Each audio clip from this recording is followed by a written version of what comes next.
Olá meus amigos, tudo certinho? Na minha resenha sobre o livro 1808, houve um questionamento a respeito do que eu digo no início do vídeo, né, em que basicamente explico por que defendo que precisamos tomar cuidado em confiar tão piamente na história. Essa mesma visão vale para o jornalismo, para teorias e até para vários campos da ciência, né? Na real vale meio que para tudo, ou quase tudo, né? Não vamos generalizar. Antes de iniciar esse vídeo, eu quero deixar claro que considero a história, os estudos históricos, essenciais, assim como a ciência ou qualquer outra linha de conhecimento.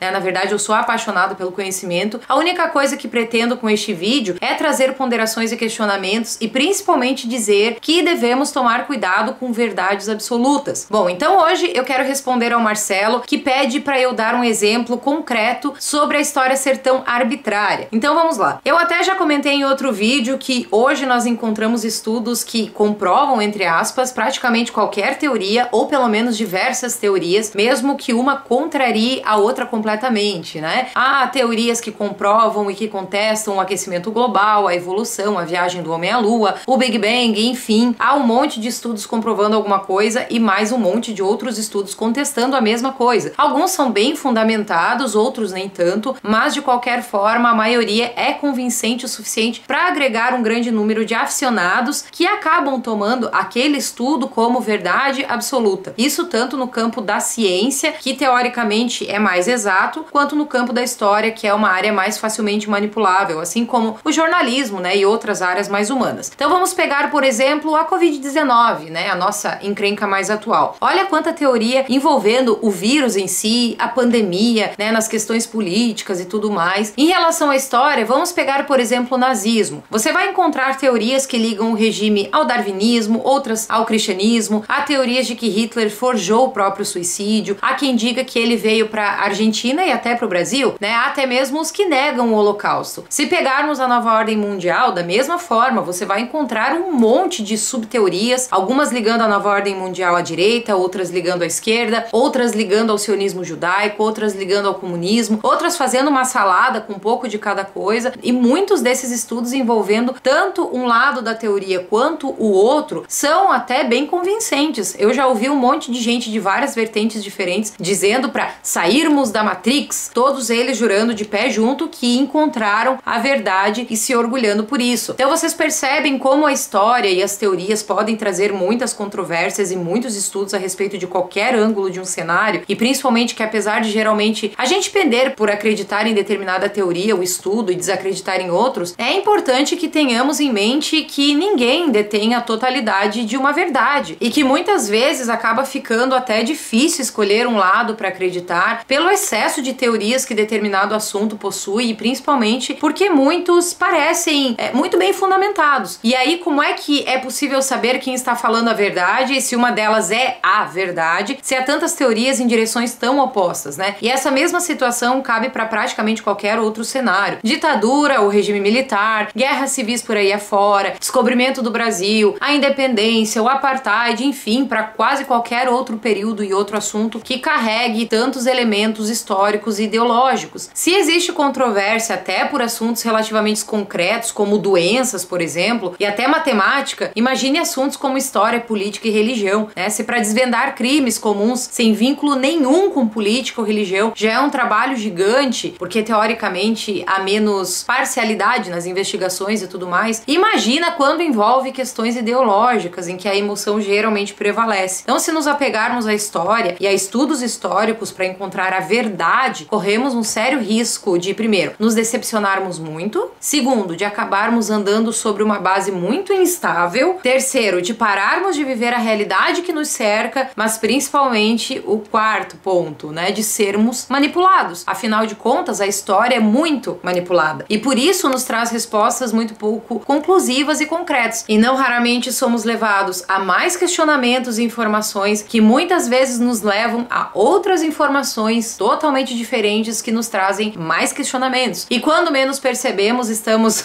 mais cheios de dúvida do que quando a gente começou, né, o nosso estudo, a nossa descoberta. Mas ainda acho melhor sairmos com mais dúvidas do que acatarmos sem questionar aquilo que mais nos agrada, né? Mas então devemos parar de estudar a história e buscar conhecimento, Chica? Como falei no início do vídeo, óbvio que não. Eu creio que a grande beleza da história está nas reflexões que ela nos traz, né? Nos exemplos inspiradores historiadores e também naqueles que nos indicam o que devemos ou não repetir. Por isso considero sim muito importante estudar a história e buscar conhecimentos diversos, e também valorizo imensamente o trabalho dos historiadores e das pessoas que se preocupam em deixar relatos para que no futuro as pessoas saibam nomes e datas de eventos importantes e também que possam passar adiante, né, o conhecimento que adquiriram. Mas eu me preocupo um pouco com o tom de verdade absoluta por trás de muitos desses estudos, especialmente quando se trata de assuntos e eventos com datas tão remotas ou com informações tão controversas, ou seja, né, tão cheias de versões, algumas que se distanciam horrores, eventos que, apesar de serem factuais, têm muitas informações de bastidores, né, sobre os quais temos pouco conhecimento. Por exemplo, sabemos que a Segunda Guerra Mundial teve início no dia 1º de setembro de 1939, certo?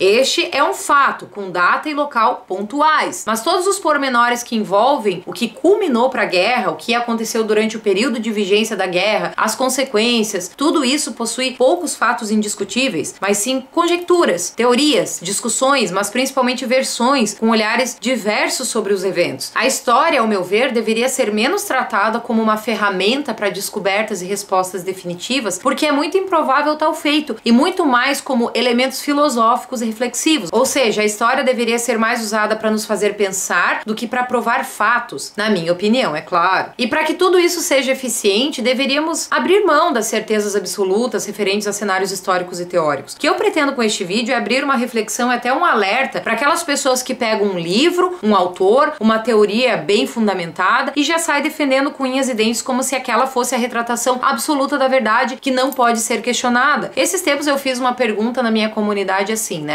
Se alguém lhe mostrasse a verdade sobre algum assunto, você estaria disposto a ouvi-la mesmo que essa verdade contrariasse suas convicções já estabelecidas? Pergunto isso porque muitas vezes juramos lutar pela verdade, mas só se ela confirmar convicções que já temos. Teve bastante resposta bacana, mas teve uma especificamente que eu gostaria de destacar, né? Diz assim: a verdade não pode ser defendida e perpetuada por um coeficiente subjetivo, pois a verdade carece de objetividade em sua essência. Devemos estar sempre dispostos a mediar novas informações e termos convicções firmes, mas com possibilidade de flexibilidade. Eu gostei muito dessa resposta porque ele diz basicamente que sem problemas termos e defendermos as nossas convicções pessoais. Aliás, isso é importante. E eu também tenho algumas convicções, teorias, algumas crenças que eu pendo mais para acreditar do que outras. Mas é importante também estarmos preparados para possíveis informações que não esperamos, né, e que possam até derrubar a nossa convicção. Até mesmo porque se não formos flexíveis pode acontecer, como comumente acontece, de negarmos fatos indiscutíveis que estão sendo esfregados na nossa cara, né? Ou então de nos decepcionarmos tanto a ponto de acabarmos perdendo a fé em tudo e até adoecermos. E a verdade precisa de objetividade, não é verdade porque sim, ou porque o fulano super influente está dizendo, ou porque eu acredito nela, então ela é verdade. A verdade precisa de muitos fundamentos e por isso ela é muito, mas muito difícil de ser alcançado, embora não impossível. Quer dizer, em alguns casos eu acho que é impossível sim. Mas, então a história e os estudos históricos raramente vão conseguir trazer a verdade absoluta, ou mesmo a maior parte da verdade, por mais que o relator se esforce para manter seu objetivo. E quanto mais tempo e eventos integrarem determinada fonte de estudo, mais difícil fica encontrar a verdade. Pense na dificuldade para descobrir a verdade sobre um evento que abranja um período gigante, cheio de detalhes, cheio de pessoas, cheio de culturas e pontos de vista envolvidos, como, de novo, a Segunda Guerra Mundial, por exemplo. A história sobre isso se baseia, primeiro, em relatos e ideias pessoais, mesmo que de terceiros. Segundo, em documentos, né, que podem ser concretos, ok, e trazer informações parcialmente concretas, mas que podem também ser forjados. Ou então imagens com vídeos e fotos, ok, né, que podem trazer provas incontestáveis, mas que podem também ser manipulados, editados, mas principalmente que trazem somente parcelas minúsculas de todo um contexto que perdurou por vários anos, e sobretudo porque a verdade é ampla demais para termos acesso completo. Mesmo diante do mais árduo esforço de um historiador sério, ele vai conseguir reunir somente partes de uma verdade gigantesca. Isso se for um historiador sério, né? Porque convenhamos que há muita gente que busca a verdade acatando apenas informações que confirmem a sua visão de mundo, como pontuei na pergunta, né? Então vocês entendem porque tenho dificuldade dificuldade em acreditar piamente na história, por mais bem documentada que ela seja. E novamente, eu não estou dizendo que devemos parar de estudar história. Eu estou dizendo que devemos desconfiar, né, ou simplesmente questionar a história, seja ela qual for, especialmente quando ela envolver temas delicados como política. Meus amigos, na política, nós não sabemos uma unha do que realmente acontece. Há muita mentira com cara de verdade, muita manipulação, muito acordo, já falei sobre isso também, e em muitos casos, muito interesse. Você realmente acha que tudo que aconteceu e acontece, né, especialmente envolvendo ideologias e política e religião e tudo mais, essas coisas que envolvem muita paixão, né,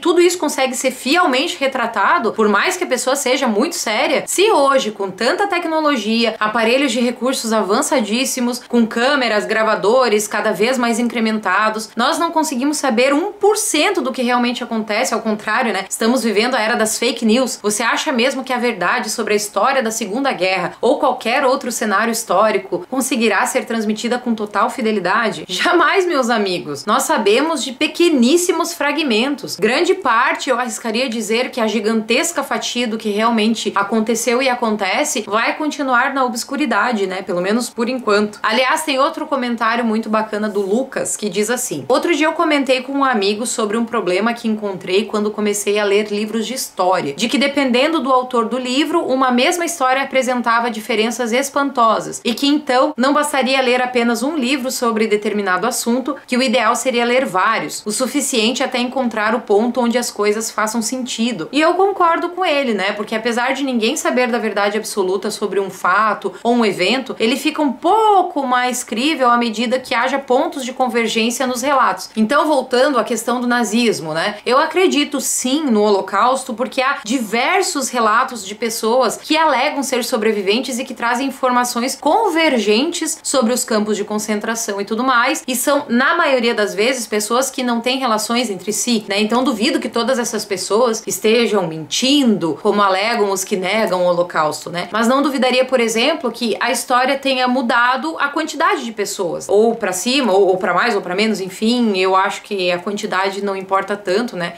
Nenhum número atenuaria a gravidade da barbárie. Seria insensível simplesmente discutir a questão em números quando o sofrimento das vítimas é inimaginável.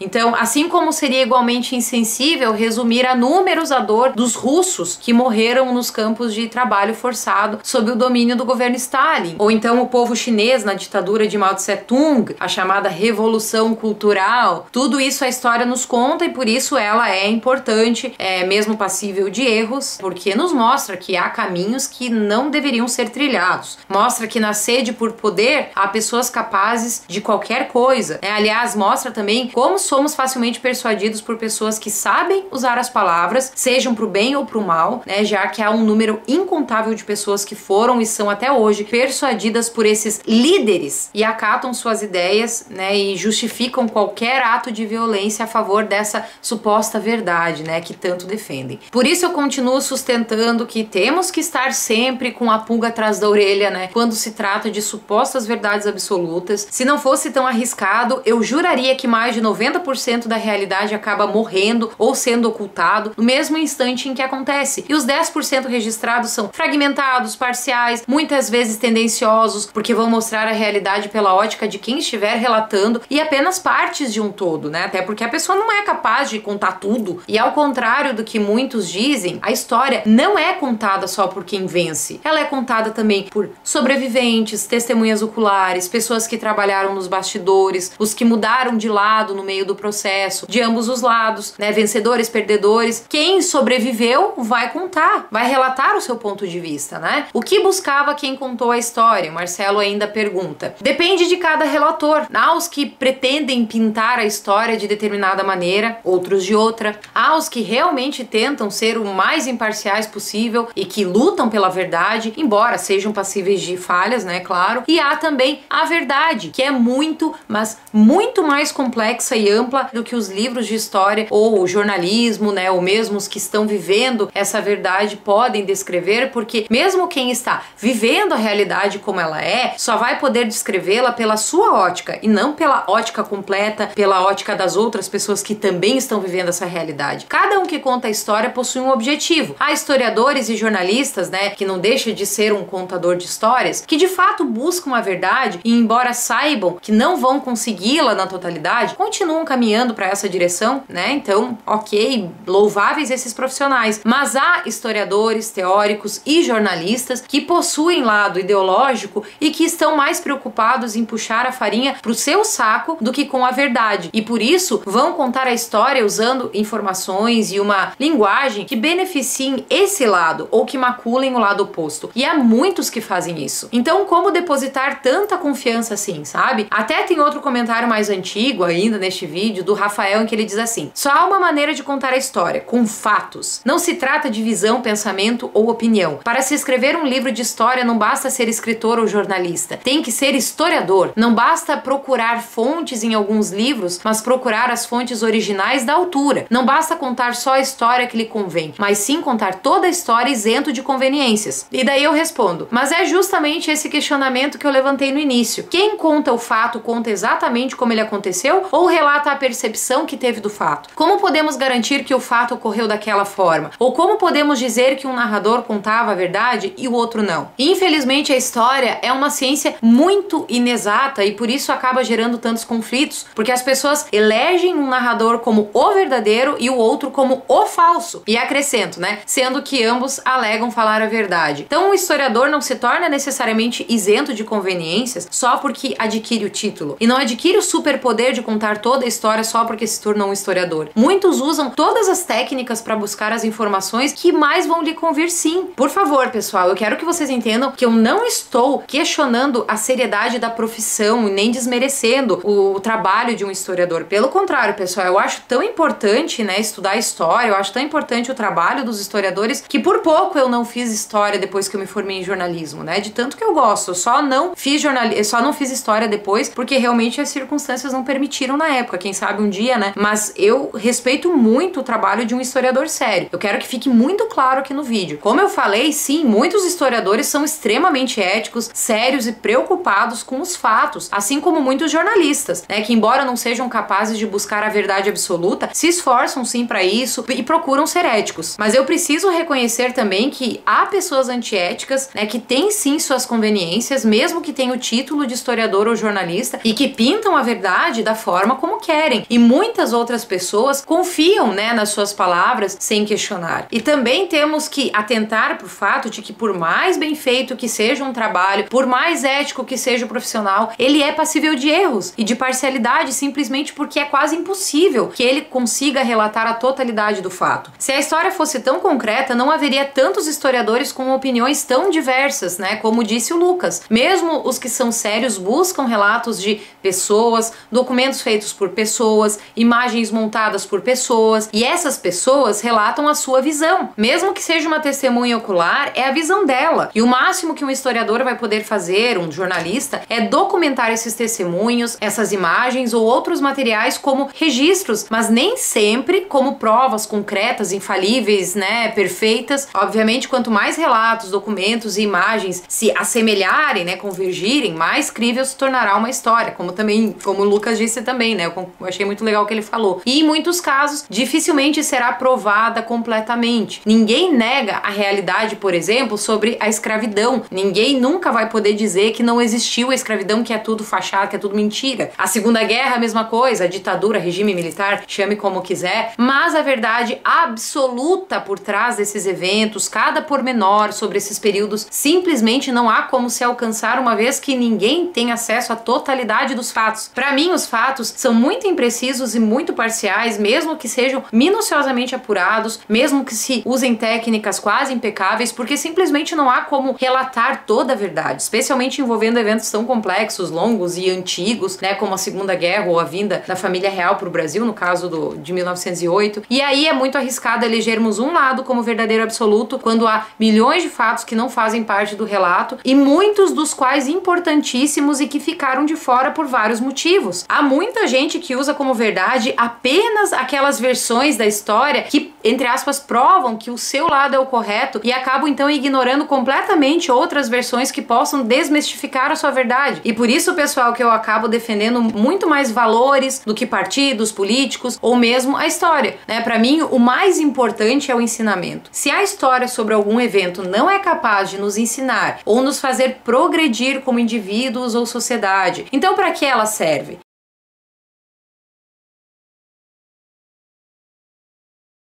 Para mim, o que mais os relatos sobre Hitler, Stalin, Mao Tse Tung, Segunda Guerra, etc. me ensinaram é que, infelizmente, no mundo há crueldade, ganância e sede por poder suficientes para vitimar milhões e milhões de pessoas. E me ensinaram também que no jogo político nenhum lado é santo. Desculpa a minha decepção aí, pessoal, com o meio político, tá? Mas assim, eu percebo que o totalitarismo existe porque, infelizmente, em todos os lados há gente desumana o suficiente para justificar o injustificável em prol do que defendem ou do poder. Infelizmente, há muita gente usando a história justamente como arma, como uma forma de justificar a vingança, a retaliação ou ainda para amedrontar. A história, assim como o jornalismo, na teoria são fundamentais. Ambos basicamente têm por objetivo buscar a verdade, A história, a verdade do passado, e o jornalismo, a verdade do presente. Claro que os conceitos que eu estou dando são o resumo do resumo, mas basicamente a verdade é o objetivo. E o que eu vejo na prática em ambas as áreas, não de forma generalizada, eu quero deixar bem claro pela terceira vez, eu acho, no vídeo, mas em abundância, são informações que atendam a interesses. É triste, mas é por aí. Enfim, pessoal, eu sei que eu me passei hoje, até peço desculpas, mas eu só gostaria de dizer para vocês que a história, os estudos que tentam explicar como o mundo funciona, são muito importantes, são essenciais, Mas desde que não se tornem uma fonte absoluta da verdade e principalmente, que não se tornem uma obsessão que nos impeçam de viver, de nos alegrar com entretenimentos saudáveis, de amar, de ajudar as pessoas, de nos melhorarmos como pessoas também. A história é essencial, é óbvio, Eu adoro estudar a história, mas melhor ainda se ela servir para nos ensinar, sabe? Nos inspirar com bons exemplos, mostrar o que deu e o que não deu certo, Mas precisamos entender que a nossa realidade, as nossas experiências pessoais são muito importantes também e precisam ser vividas. Há pessoas que se apegam de tal forma a uma teoria, a um período, que simplesmente perdem a noção da realidade que as cerca, E acabam justificando mil barbaridades em nome dessa verdade que elas elegeram. Então acho que por hoje é isso, pessoal. Um beijão e até a próxima.